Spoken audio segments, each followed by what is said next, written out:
Jigsaw's infamous bathroom game didn't play out quite like he drew it up in his plans. To hear about the key detail that could have changed everything, stick around to the end of this video. This video is sponsored by the CZ's World merch store.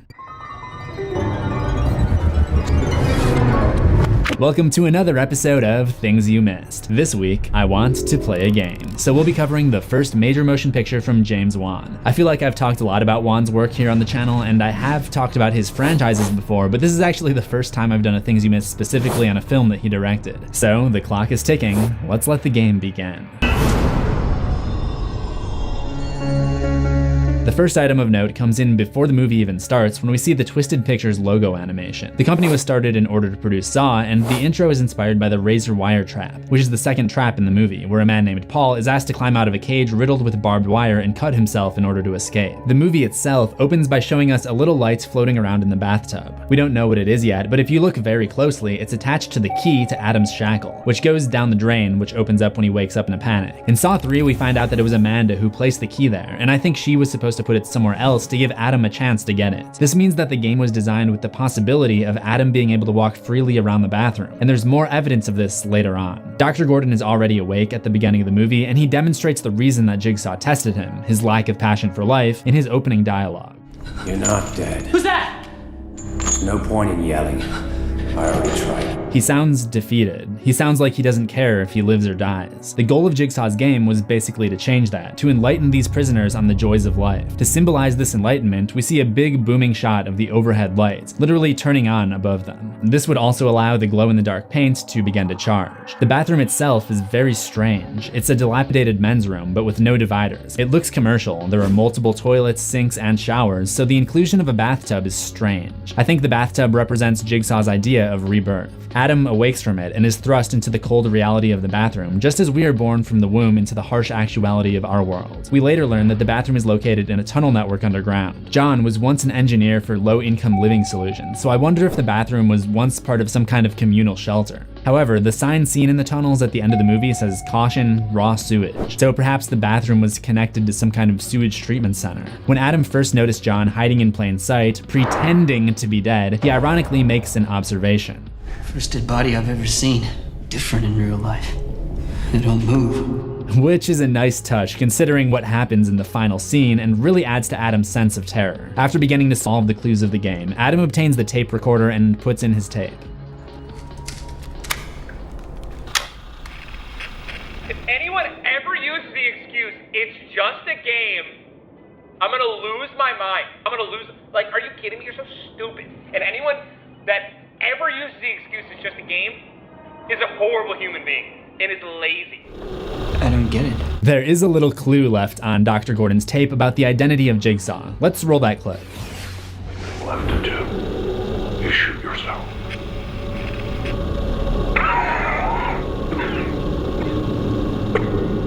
This is why we have to have social distancing. The coughing alludes to the fact that Gordon already knows the killer, or at least he would have if he had taken the time to appreciate the human side of his dying patients. His name is John.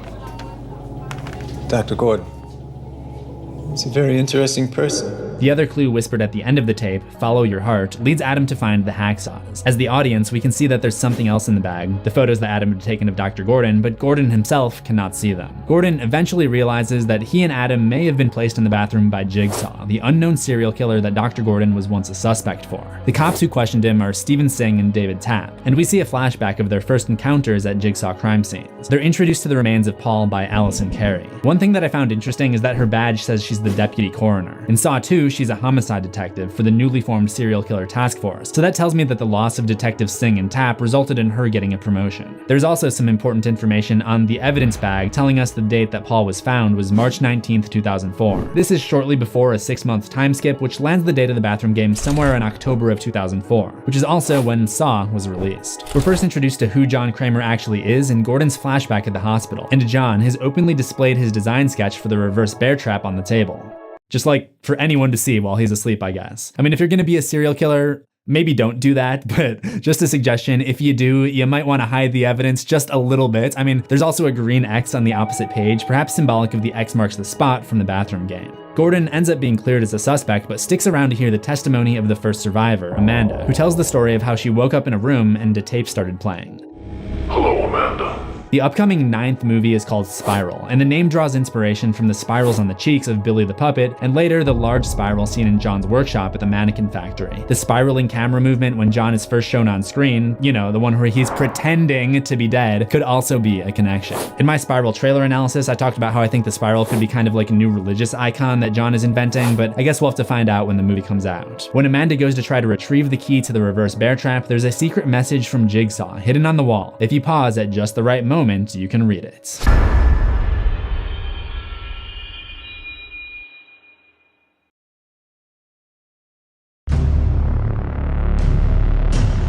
The message on the wall in Amanda's cell reads, "If you try to keep your life for yourself, you will lose it. But if you can give your life to me, you will find true life." This message doesn't seem to apply to Amanda, but it may have been part of a previous game for a man described as being her cellmate, Donnie Greco. Donnie doesn't seem to have much of a chance to survive. He is essentially neutralized when Amanda is forced to cut through his stomach in order to retrieve her key. But Jigsaw always believes in giving his victims a second chance. So I think Donnie already lost his game, and his punishment was that he would now die in Amanda's game. This message was probably part of the rules for Donnie's first game. When Amanda cuts open his stomach, the camera cuts to a shadow on the wall, a reference to a technique seen in early German expressionism films, like one of the earliest influential horror movies ever, Nosferatu.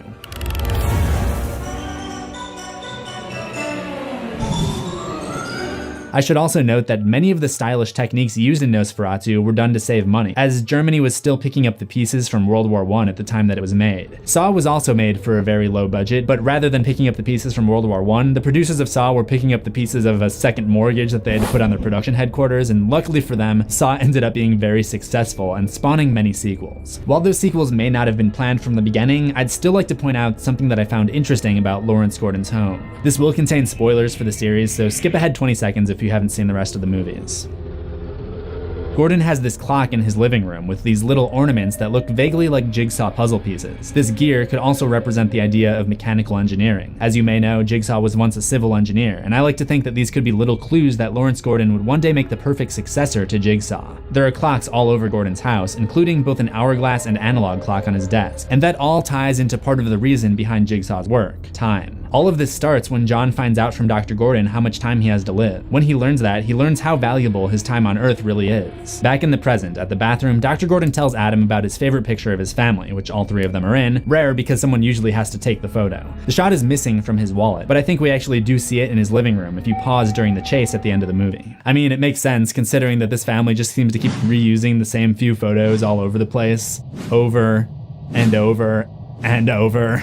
The next flashback shows Gordon putting his daughter to bed, and he tries to calm her fears by doing the "this little piggy" nursery rhyme with her. In John Kramer's MO, pigs represent rebirth. That's why all of his followers don the pig masks when carrying out tasks for Jigsaw. After he leaves, his daughter sees Zepp hiding in the closet in what almost certainly seems to be an homage to that scene from Black Christmas. Roll it.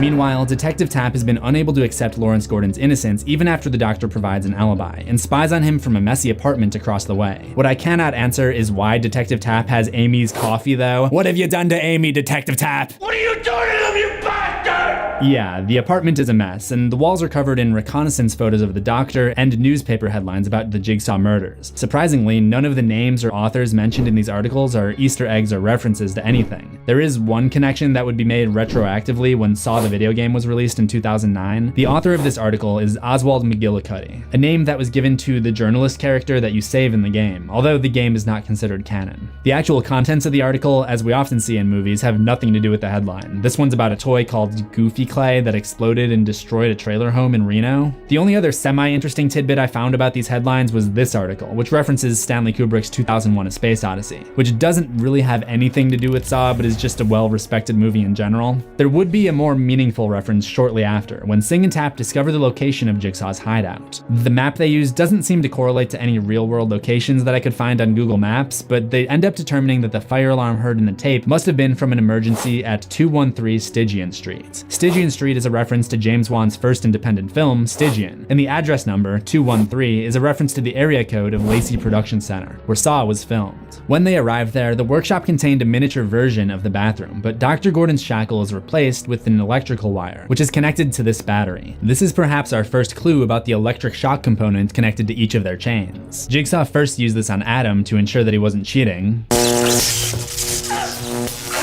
then on Gordon to try to snap him out of his miserable wallowing. And then again on Adam to make him drop the gun he was holding. And then on the audience, because the ending was such a shocking twist.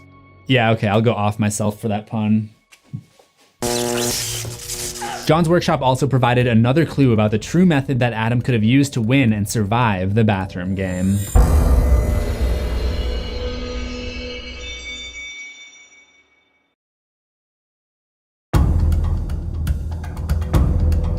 The reason that the miniature version of the bathroom contains figures to represent Gordon and Jigsaw but not Adam could be because when we see this, it's still 6 months before the game takes place, and Adam had not yet been hired to photograph Gordon, and so was not yet a target of John Kramer. However, it's clear that the game only works with the second player, so I think the fact that we don't see Adam in this diagram is because of what I mentioned near the beginning of this video. Adam was supposed to have an opportunity to retrieve his key and have the ability to free roam around the bathroom, and possibly escape. No, I'm not saying he was definitely supposed to get out of his shackle, otherwise why bother with the whole electric shock component, but it seems like the freedom to move about may have been something that Adam could have earned. Also, this may be the same miniature used by the set designers of the movie when they created the actual bathroom, because it actually says Saw bathroom set right here. Guess we can call this James Wan's coffee cup moment. Zepp watches the game unfold from a little area set up within Gordon's home. I noticed there's a microphone there, which makes me wonder if there was ever supposed to be an aspect of the game where Zepp communicates with them directly. Or maybe Zepp was just planning on starting a little podcast. The Jigsaw Victim Podcast. Let's see if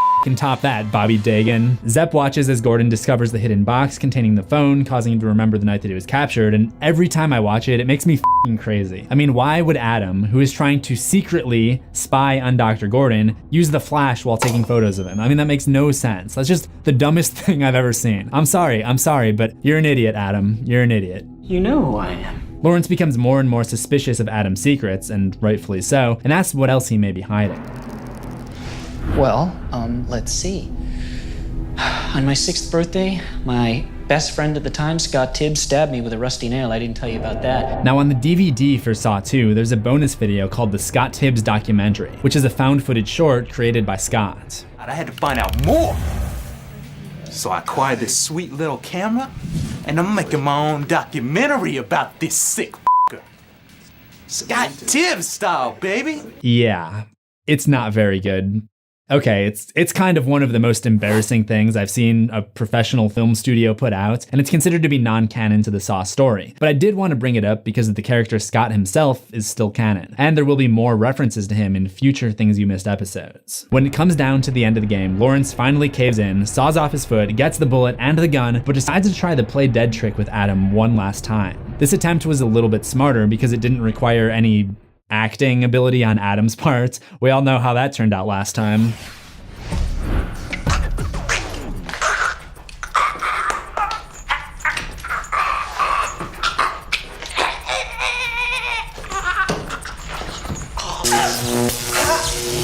I think Lawrence gives the signal when the camera cuts back to his head right here, when he probably winks at Adam. The play dead trick also calls back to earlier in the film where Jigsaw does the same thing to trick Singh. It ends up being used many times throughout the Saw franchise, so I'll be sure to point those out in future episodes of Things You Missed. The movie ends with Gordon passing the test and Adam failing to achieve his enlightenment, and as a result, Jigsaw locks him away in the dark. Game over. But unlike all the sports leagues right now, there would be games to look forward to in the future, and I'm going to be covering them right here on CZ's World. Join me next week for my first Saw episode of Horror History, and the next episode of Things You Missed, where I'll be covering my personal favorite film in the Saw franchise, Saw 2. If you love Saw, you won't want to miss out on any of that stuff, so make sure you subscribe to CZ's World for new horrors every week. Ring that death bell for notifications, and I'll see you in the next one, assuming we both survive.